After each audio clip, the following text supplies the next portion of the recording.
Cene ene ure vožnje v avtošoli se trenutno gibljajo med 40 in 45 evri. Za celoten paket od prve pomoči naprej morajo kandidati odšteti več kot slovensko povprečno plačo, pripoveduje predsednik Združenja šol vožnje. In to je tudi, bi rekel, neka investicija v otroka, ki na cesti mora tudi preživeti. A kot opozarjajo v poslanski skupini SDS, ta investicija preveč zareže v družinski proračun.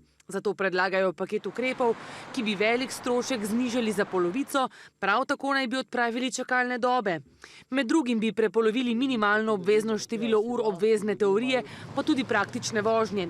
Konkretno, po 8 namesto 16 urah in po 10 namesto 20 bi kandidat že lahko opravljal glavno vožnjo. SDS bi prvo pomoč vključila v teoretični del usposabljanja. Teoretični izpit bi vseboval zgolj vprašanja z največ enim pravilnim odgovorom, opravljali bi ga v drugem letniku srednje šole.